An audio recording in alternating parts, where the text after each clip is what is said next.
Latest updates ఎప్పటికప్పుడు పొందడానికి big TV WhatsApp channel follow అవ్వండి. లింక్ డిస్క్రిప్షన్ లో ఉంది. విషయం ఏంటంటే ఇంత పెద్ద పెద్ద రోగాలు తగ్గిస్తారు కదా వాళ్ళ గాడ్ వాడు వీళ్ళ కళ్ళజోడు తీయలేకపోతున్నాడు. కళ్ళజోడు లేకపోతే వీళ్ళ బతుక్కి ఒక్కడ కూడా బుల్బుల్ బుక్ చదవలేరు. వాటికన్నా ఇది చిన్నది కదా సార్. కాదమ్మా, ఇప్పుడు అంత పెద్ద రోగాలు బాగు చేయగలరు కదమ్మా. నువ్వు బుల్లెట్ నడపగలవు, స్కూటీ ఇస్తేనే గుద్దేసావు అని నీకు బుల్లెట్ రాదని మాకు అర్థమైపోయిందిగా. సో కాబట్టి ఇదంతా ఓన్లీ హంబక్. ఏ మనిషి అయినా దేవుణ్ణి నమ్మినా నమ్మకపోయినా ఏ మతం వాడైనా పుడితే చస్తాడు. ఒప్పుకుంటారా ఒప్పుకోరా? ప్రతివాడికి రోగం వస్తుంది. ఒప్పుకుంటారా ఒప్పుకోరా? ఒప్పుకుంటాం. ప్రతివాడు ముసలుడు అయిపోతాడు. ఒప్పుకుంటారా ఒప్పుకోరా? రంగియచ్చు, హంగు చేయొచ్చు, కానీ చివరికి బొంగుల మీద పడుకోబెట్టి తీసిపోతారు కదా.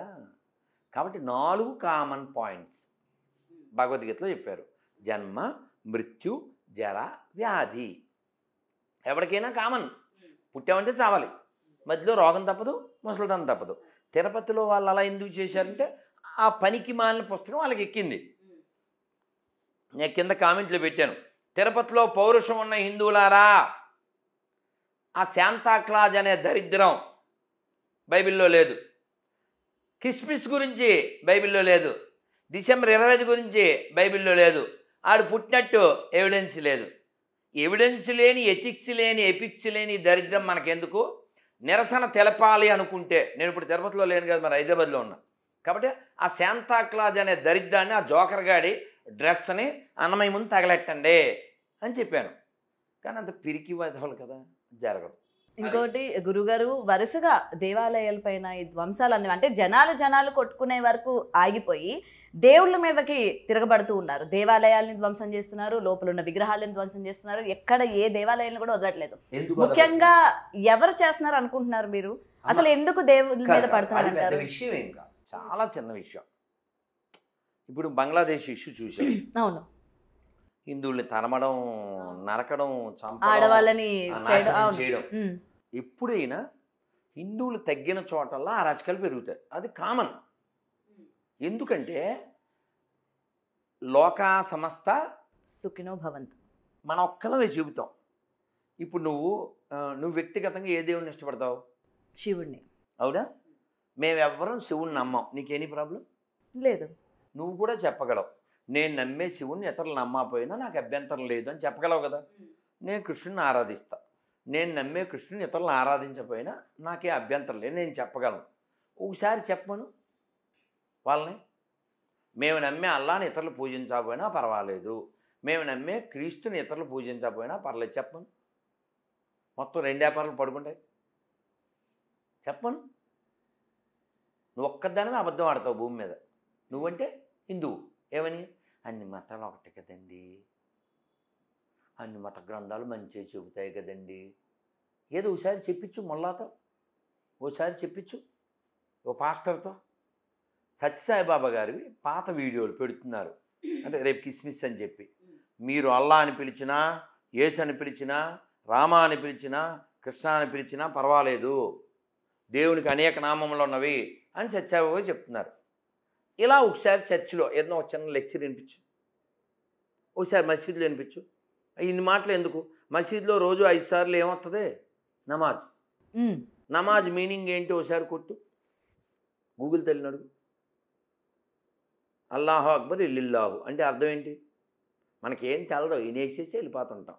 అది ఏమన్నా పెడితే తినేసి వెళ్ళిపోతుంటాం. అది ఏమన్నా చేతికి అనేసి కూడా వెళ్ళిపోతారు. ఎవరు మారాలంటావు? ఈ అబద్ధాలు ఆడే బ్యాచ్ మారాలి. అందుకే నేనేమంటానంటే, మీరు బైబిల్ చదవండి, ఖురాన్ చదవండి, భగవద్గీత చదవండి, భాగవతం చదవండి, రామాయణం చదవండి. ప్రపంచానికి ఏది మార్గదర్శకత్వం అది చూడండి. ఉదాహరణకి మీకు ఏది విచ్ ఈజ్ ఎగెనెస్ట్ హ్యూమానిటీ దాన్ని వదిలేద్దాం. ఒక బుక్ ఎందుకు ఉండాలి? గాడ్కి ఒక నేమ్ ఎందుకు ఉండాలి? ఇప్పుడు నిన్ను మీ అమ్మ ఏమని పిలుస్తారు? గౌతు అని పిలుస్తారు. అవునా? మీ ఆయన ఏమంటాడు? గౌతు అనే అంటారు. పిల్లలు అమ్మ అంటది కదా. మీ ఫ్రెండ్స్ ఇంకోలా పిలవచ్చు, మీ బాస్ ఇంకోలా పిలవచ్చు. Same person, address in different names in different ways. దీన్నే వేదం చెబుతుంది. ఏకం సత్ విప్రా బహుదా వదంతి. ఒకటే సత్యం, but call with many names. కానీ మూర్ఖులు, ఈ మూఢులు, ఈ అజ్ఞానులు, ఈ పిశాచ మతం వాళ్ళు, నో, దేవుడికి మేము బొడ్డుకోసం పేరు పెట్టాం, ఆ పేరుతోనే పిలవాలి, లేకపోతే నరకం, లేకపోతే నరుకుతాం. నరకం అంటే హెల్లో, లేకపోతే వీళ్ళు నరుకుతారు. పాకిస్తాన్ ఎందుకు పుట్టింది చెప్పు? ఎందుకు పుట్టింది చెప్పు? బంగ్లాదేశ్ ఎందుకు పుట్టింది చెప్పు? ఆఫ్ఘనిస్తాన్ ఎందుకు పుట్టింది చెప్పు? దేవుడు లేడు అనే వాళ్ళతో సమస్య ఏం లేదు. వాళ్ళు తక్కువ మంది ఉన్నారు ప్రపంచంలో. ఎక్కువ మంది దేవుడు ఉన్నారనే వాళ్ళేగా. కాబట్టి ప్రపంచం అంతా ఒక కుటుంబం కదా. దేవుడు ఉన్నాడు అనేవాళ్ళు ఎక్కువ మంది కదా. అవును. ఇన్ని మాట్లాడింది నాన్న. గాజా, పాలస్తీనా, ఇజ్రాయిలు, ఆ గొడవ ఏంటంటే తెలుసా? వచ్చిన మతమే. ఏంటి ఆ మతం? మళ్ళీ అవన్నీ ఒకదానికి పుట్టిన మతాలు అవి. వాళ్ళ కామన్ ఒకటే, అబ్రహమిక్ రిలిజియన్స్ అంటారు. ఇంకోటి ఎప్పుడన్నా తెలుసా నీకు? ఈ చర్చిల్లో వీళ్ళకి రకాలు ఉన్నాయి. ఆర్సిఎం అని, క్యాథలిక్ అని. క్యాథలిక్ విన్నాను. క్యాథలిక్, రోమన్ క్యాథలిక్, ఆర్సిఎం అంటారు. ఇంకోటి ఏమో ప్రొటెస్టెంట్స్. వీళ్ళ చర్చికి వాళ్ళు, వాళ్ళ చర్చికి వీళ్ళు వెళ్ళరు. వాటికి 66, ఒకటి 72 బుక్కులు. ఒకటికేమో ఒక గాడు, ఒకటికి ఒక గాడు. జనాలకు రాడ్డు, చేసేది ఫ్రాడ్, మొత్తం బ్యాడ్. అందులోకి వెళ్తే మ్యాడ్. ఓకే, వీడి చర్చికి ఆడి వెళ్తే ఆడి చర్చికి ఈడు వెళ్ళడం. షియాల మసీదుకి సున్నీ వెళ్ళడు, సున్నీ మసీదు షియా వెళ్ళడు. ఇంక మళ్ళీ వాళ్ళల్లో వాళ్ళకే.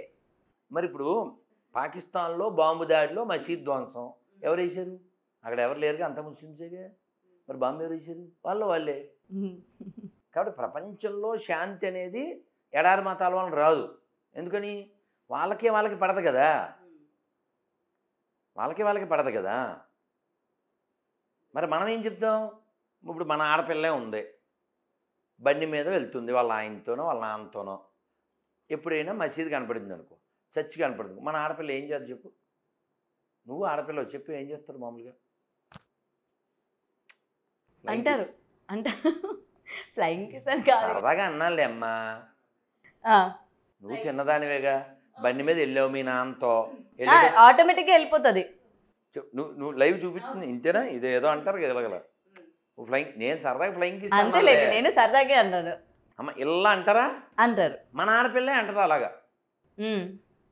మన ఆడపిల్ల మాత్రమే మసీదు చూసినా, చర్చి చూసినా, గుడి చూసినా ఓ ఫ్లయింగ్ కిస్ పడద్ది. దేవుడు అక్కడ కూడా ఉన్నాడు అని మనం ఫీల్ అవుతాం.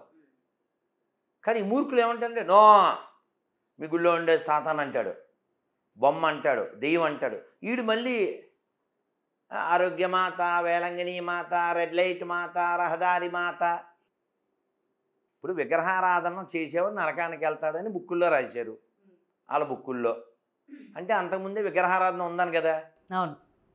ఇవన్నీ మొన్న పుట్టినాయనే కదా. ప్రపంచంలో ఎక్కడైనా తవ్వు, బయటకు వచ్చేది ఓ శివలింగం, ఓ వినాయకుడు, ఓ విష్ణుమూర్తి, ఓ అమ్మవారు. ఇస్లాంకి సంబంధించి ప్రపంచంలో ఎక్కడ ఏం దొరకదో, చర్చి బైబిల్కి సంబంధించి ఏం దొరకదో, గట్టిగా అంతా కలిపి 2000 సంవత్సరాలు. మరి మనదో 1000 సంవత్సరాలు.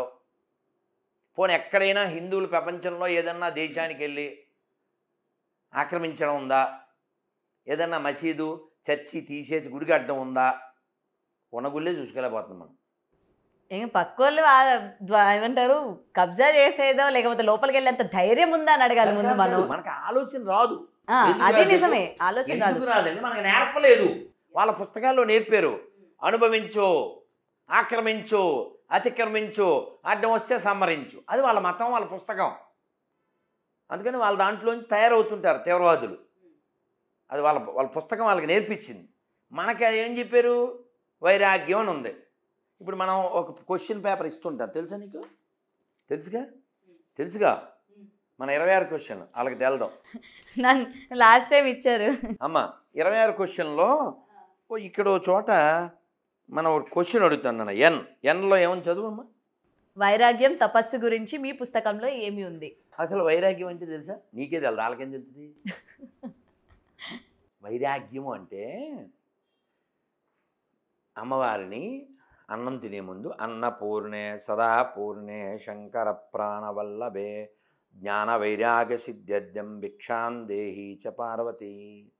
అమ్మవారిని అడుగుతున్నా, అమ్మ మాకు అన్నం మాత్రమే కాదు తల్లి, ఓ అన్నపూర్ణ, సదా మా కోరికలన్నీ తీర్చేటువంటి ఓ తల్లి, మాకు జ్ఞాన వైరాగ్యాల్ని ప్రసాదించు.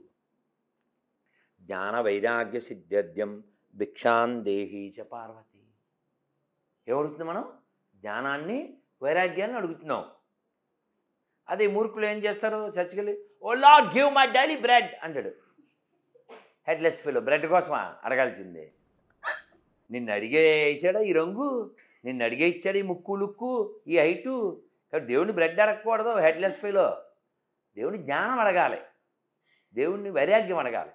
సరే, విషయం ఏంటంటే ఇప్పుడు ఎవరైతే తిరుపతిలో అన్నమయ్యకి ఈ పనికి మాలిన కిస్మిస్ టోపి పెట్టారో వాళ్ళు కూడా హిందువులే. హిందువులు పుట్టిన వాళ్ళు కాదా ఏంది? ఇప్పుడు కలవర సతీష్ ఎవరు పుట్టాడు? హిందువులకే కదా సతీష్. ఏ ఊరు రత్నం తెలుసా నీకు? వాళ్ళ ఊరి నుంచి ఒక అతను ఫోన్ చేశాడు, మా ఊరే అండి, పశ్చిమ గోదావరి జిల్లా తూర్పు పిప్పర దగ్గర. ఇప్పుడు ఏమో మా ఊళ్ళో వాళ్ళ సొంత చిన్నప్పటి నుంచి ఆయన్ని పెంచిన వాళ్ళ బాబాయో ఎవరో వాళ్ళ పెళ్ళి ఏదో కార్యక్రమం చస్తే కూడా రాలేదు. ఆ ఊరు ఏదో అన్నాడు, నాకు సంబంధం లేనట్టు మాట్లాడతాడు అన్నారు. ఎవరో మెసేజ్ పెట్టారు. విషయం ఏంటంటే వీళ్ళంతా ఇక్కడ వాళ్ళు పుట్టిన వాళ్ళేగా, బ్రిటిష్ వాళ్ళ వలన ఏం పుట్టలేదుగా. మూలం ఏంటి?